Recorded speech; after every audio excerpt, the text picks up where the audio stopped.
2000 Pontiac Grand Am SE front wheel bearing, front hub assembly. 5 19mm lug nuts. Break the lug nuts loose on the ground while the car's on the ground. And you can go ahead and jack it up and take the lug nuts off the rest of the way. Lefty loosey, righty tighty. So we got that off. Here's the ABS connector if you have that. You can just pull this up a little bit and it'll come off the connector right back here in the dark. And then we have 13mm bolts right here holding this caliper bracket assembly on. In the back is two 13mm bolts, and holding the hub assembly itself is also 13mm bolts. So we got a 19mm, 13mm, and 35mm axle nut socket for the center socket right here. So we're going to start taking some stuff apart. Just want to show you in the back, 13mm bolt. Well, they're both 13 right there. One's for the caliper and one's for the axle. But right back here, again, lefty loosey, righty tighty.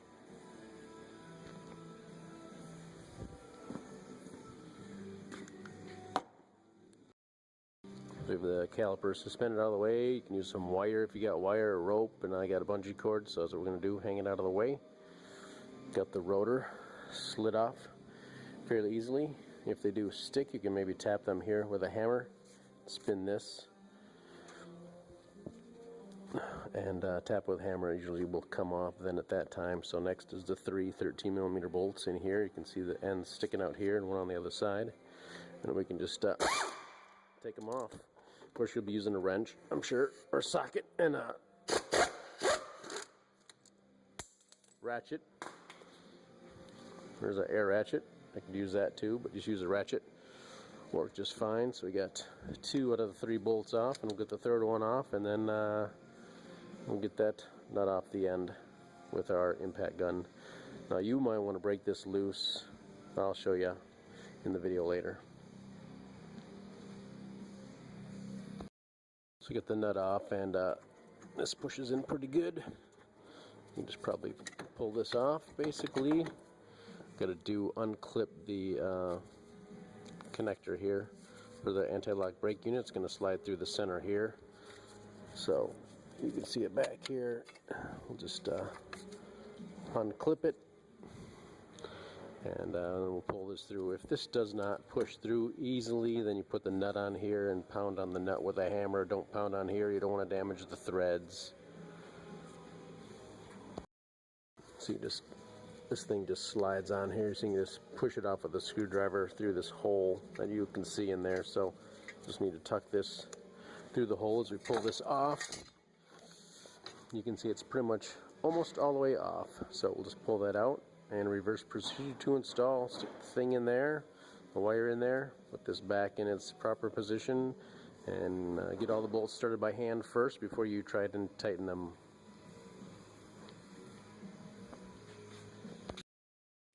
So just held this, once we got the splines on the drive axle lined up with the hub, and push it into place and have to hold it. Seems to be kind of spring loaded, so held it in place and get all the nuts started, or the bolts, sorry, 3 bolts, 70 foot-pounds of torque on those. The new torque on the new nut, you're supposed to get a new nut. When you replace this, I got the new nut with the new hub, and it's 173 foot-pounds for the new nut torque. Wheel lug nut torque is 100 foot-pounds. Caliper bolts, they're supposed to be tight. Let's go with that right now, and just plug this stuff back in, and that's about it. I'll show you how to loosen and tighten the nut next. One other thing too, it might be a good idea to leave the steering wheel so you can turn it to the left and the right. Makes it easy to get to the bolts in the back.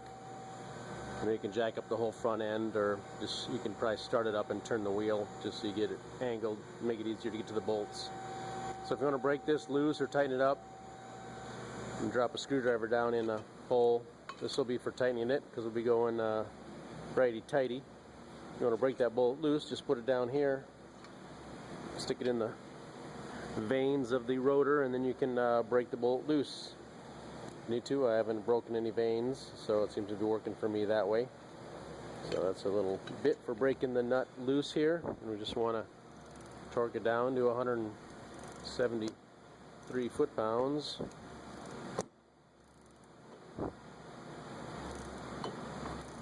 So we'll do this a little while. Guess I didn't get it as close as I thought I did.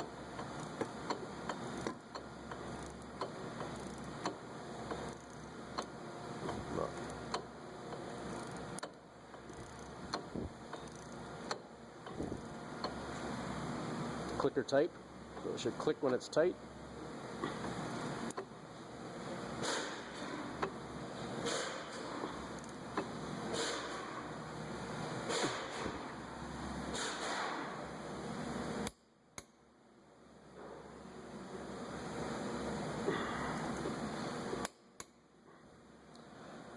There we go, tight.